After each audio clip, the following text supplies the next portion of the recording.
For starting a successful construction business, there's going to be six key items that you're going to need to plan out. I'm going to be sharing those with you here. Make sure you're looking through all of these before you get started. Let's go. The first one I'm going to be talking about, the first thing that you need to plan out when starting a new construction business is your business brand. So branding is super pivotally important. You may be thinking there's all these other things you need to get in place, but really branding is where you want to start. With the first thing that you need to plan is what services are you going to offer? What's going to be your business name? Who's going to be an ideal client?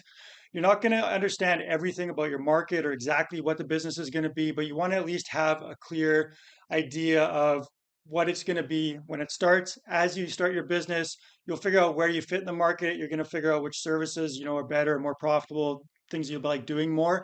But in the beginning, you want to get a clear understanding of your branding. Again, colors for the business name, you're going to want something that's friendly, that's attractive, that portrays your business in a good light. So if you are a home builder, you're going to want something more to do with, obviously home building, construction, probably family oriented.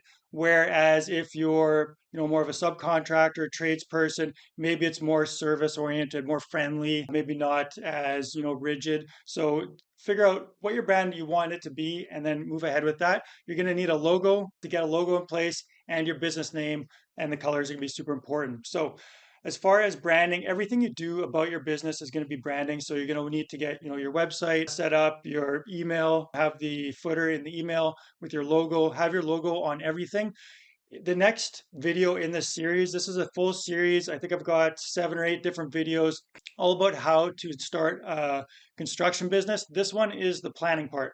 The next one is going to be marketing and then sales and then every part of the business step by step that you're going to need to get in place. So make sure you're checking out the other videos in the series to get the full picture of what it's going to take and make sure that you are successful.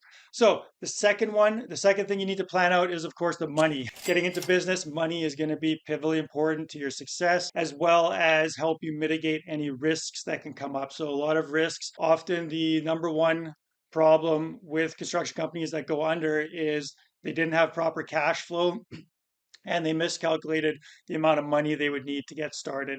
So what I suggest is you want about 6 months of expenses. These are your personal expenses. So, rent, clothes, food, insurance, whatever is not going to be expensed by the business. Your personal expenses. So if that's, 4,000 per month for personal expenses, you're going to want to have 6 months saved up. If I did the math right, I think that's about 24 grand you're going to want in the bank. That way you don't have to take a paycheck from your business if something goes sideways, if a project, you lose some money on it, or your margins are thin, or you got to pay your guys, or whatever. That'll give you a good buffer to then know that you're in a good place to start your business. You don't have to be all in right away. You can start a business through a transition, which I'm going to get to in a moment here. But yeah, 6 months of expenses, and then whatever expenses you're going to need for the business. So if you need tools, if you need a trailer, you need a truck, you need insurance, all the different things like, any certifications, any builder's licenses, all that kind of stuff.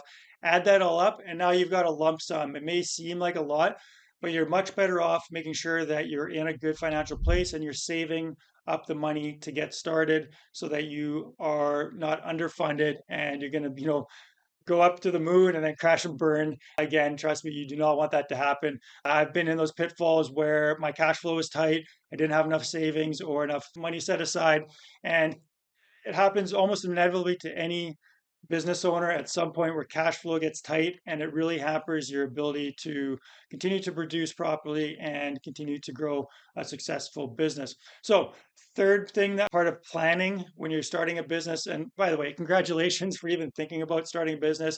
Few people do. It's something that's, definitely will forge you into a better person, a better leader. You're creating a better, jobs and economy for everybody. So kudos to you for getting started. Third thing I'm going to touch on here for planning is the legal portion of your business. So legalities, again, it's another one of those roadblocks that can, you can crash and burn if you don't have the proper legal structure in place. I know I've talked with a lot of contractors before. I was talking with one the other day who lost about $70,000 simply because he overlooked something in his contract. He didn't have a proper, contract in place. So again, this is part of your startup capital, but put the time and effort and the money into getting a proper contract. Make sure it's reviewed by a lawyer. Spend the extra, $500,000, whatever, $2,000 it takes to make sure your bases are covered. but you're going to need licenses. So any kind of builder's license, trade licenses, your contract, like I mentioned, have a good solid contract in place. You don't need some like long, arduous, 10-page contract, but it should be at least a solid couple pages probably if you want a robust contract. Insurance, like I mentioned, any insurance, so general liability insurance, any workers' compensation type of insurance, any, health kind of insurances that you're going to need for you and your people. So now you got your legal covered. We're going to be moving on to number four, transitioning into the number four. My fourth point is transition. So how do you go from maybe being an employee, maybe working in another business to transitioning to a construction business? What I suggest is if you know you have lots of work lined up and you're like a sub trade, this is how I got started. When I started my first business, I was a subcontract framer. I've been framing as a foreman, building houses, doing some renovations, but mostly building new houses. I was a very competent framer, and I was connected with a company that was going to help me get started with my business. As far as they had, they were doing, I don't know, hundreds of homes every year, and they said they could, supply me with work. So I knew I was set up. It was an easy transition for me because I knew I had work lined up for as much as I could handle. Yeah, it was a fairly easy step into that because it was already what I was doing, although I didn't know the business side of things. So I definitely made some mistakes. But anyways, if that is available to you where you know you have work lined up and you can work for like another builder or contractor or something like that, then that transition should be pretty easy. If you are working for a larger company and you're planning to get into, like home building or renovations or something where you have the ability to slowly sort of transition from your day job into, your new business where you can work on weekends or evenings, or what I suggest is you need to preload your work schedule. What I mean by that is have all your branding in place, have all your legal stuff in place, have your money saved up, like I mentioned. And then once you're in that place, you can start advertising, you can start branding, tell your friends, tell your family, tell the people around you, put some ads out there, get your website up. And when someone signs on the dotted line and they're like, yeah, I want you to do my project for me, tell them that's great. Right now, you know, we are scheduling into whatever, like 2 or 3 months away. This way, you can continue to work your day job and you can front load so that when you do pull the trigger and start your business, you've now got a few months of work potentially lined up. So instead of saying like, the first big job that comes along, yeah, jump into it, you start working that job, and then all of a sudden you don't have anything lined up after. Now you're kind of, twiddling your thumbs, spinning your wheels, chasing business. And that's really a place you do not want to be in when you start out. This is one of the things I'm going to get into the marketing, but I'm going to say it here because it's so important and you're going to want to listen to this is the ability to front load your construction business is super important with leads, with new sales, with new projects.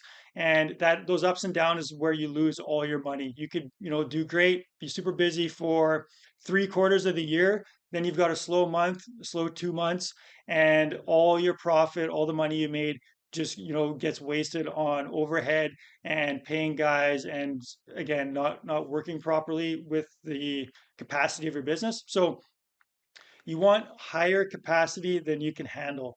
And a lot of guys, they will get a bunch of big jobs and all of a sudden they hire guys, they hire overhead, they buy more tools, and they're always trying to meet that demand. The problem with that is because you are always meeting demand, your pricing is never, you're never able to really raise your price. You're always just continuing to operate at that same level. Whereas if your demand is here, but your production, the amount of work they can do is here, you can have your prices a little higher. You can afford to keep your guys busy. You can afford to tell clients, hey, we are super busy right now. We got to wrap up about 3 different projects.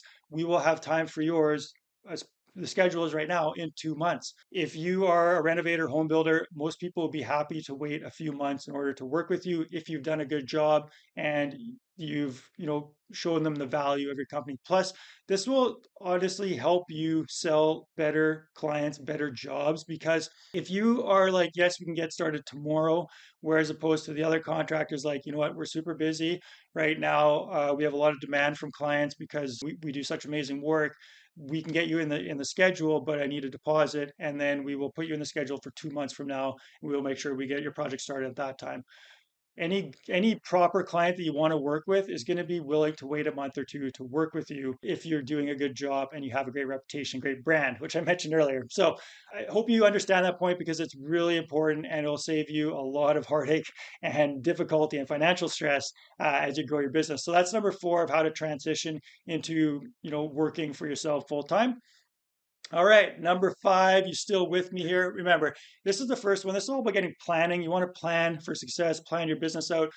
You want to see every other video in this series because everyone builds off the next one and it's the next step to your success. All right, number five is risks. So I've mentioned a few already.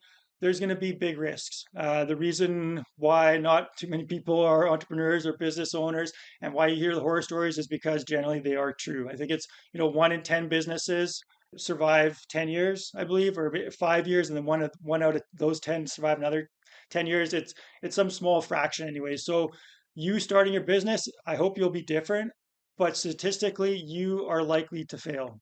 And I know that sucks. And I know you may not believe it. If you're like me, you're an optimist, and it's like, no, I'm going to grow an amazing business. And I know that you will.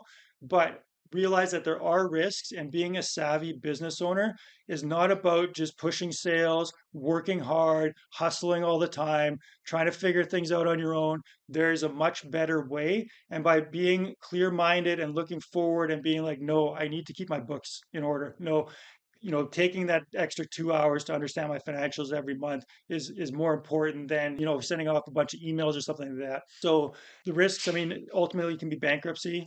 And this is a common reality, unfortunately, especially for new business owners because they don't understand financially.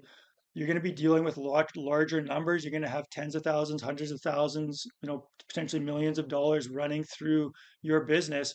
And it's going to be seen very easy to have money in your bank account and then go on to purchase a bunch of stuff only to get to the end of the year and realize you're unprofitable and now you owe $30,000 of taxes. And that's not a fun place to be. So definitely, keep an eye on the financials. You are going to be successful. You know why? Because you've made it to number six right to the end. So kudos to you to get to the end. I appreciate you. So the sixth thing is your team. Business is a team sport. There's no way you're going to go to the NFL or the NHL or any professional sports league by yourself. It's just impossible. You need a team, and that's who you're going to be competing against. So if you are trying to compete like the lone wolf in business, you're going to have a rough time, or you should go start, I don't know, some sort of online business where you can just do your thing or be a handyman. I mean, that's the other option. But if you want to grow a larger business, like, general contractor, renovator, any even trades businesses with multiple people, you're going to need a team. And even the handyman still needs a team because you need a mentor, you need a coach. This doesn't have to be someone formal. This could be just another business owner. This could be a previous boss, somebody who you can ask questions of because there's a lot of blind sides, a lot of gray areas, a lot of things that you simply do not know because you have not been there. You do not have the experience. So going into a new area, the smartest thing you can do is ask for help. Super hard to do. I struggle with it all the time because I'm quite independent. I feel like I'm fairly intelligent with figuring stuff out on my own. I am a self-learner, self-taught type of person. But that said, as I've gotten older, as I've gotten wiser, I now rely on people in my network much more and I ask for help. If I'm starting something new, yeah, I'll go check out some videos like this, obviously get some great advice there.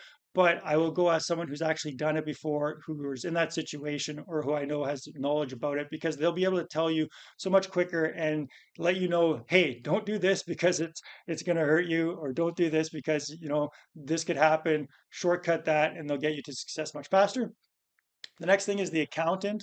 So you're going to want a good accountant, a good bookkeeper, someone to help you manage your financials. They will save you a ton of taxes. They'll save you just a ton in knowing where your numbers are at.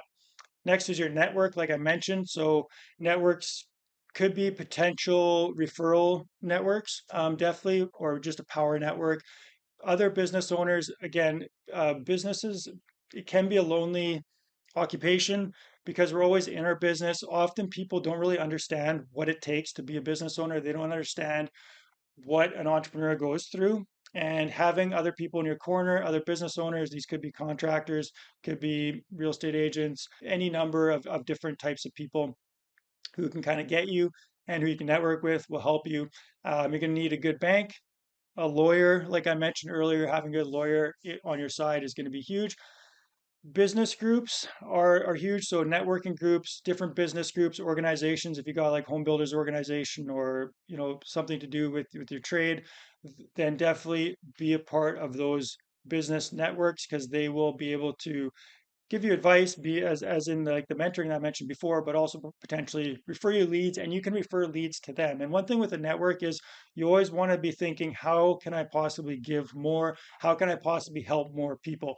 Whatever you want in life, if you want money, if you want experience, if you want referrals, think, how can I give more of these? Whatever you want, if you're able to give that or help people in a way that you're able to give them something, that is when you'll start to receive a lot more. And you've got to, put that goodwill out there and be able to be giving referrals, be giving advice from what you have, and that will naturally bring more your way. So a little bit woo woo, but it does work and it is true and it makes you feel good in the end. So hey, last part of your team that I'm going to mention is your partner.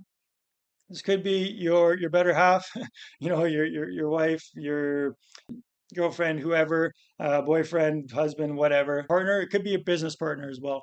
But these people are going to be very close to you. They're going to be very affected by you. Could be your family if you got kids as well. So having those conversations with them of like, hey, I'm starting a business. I'm going to need support. This is new to me. There's probably going to be some ups and downs. We may get mad at each other. We may yell at each other. We may get super stressed out together. There may be times when we have money and when we don't. But I want us just to be really strong and be able to have those communication open. So if you've got all these 6 points, you're well on your way to running a successful business. You've now planned everything. You've talked to the right people. Now move on to the second video in the series on marketing. I'll see you there.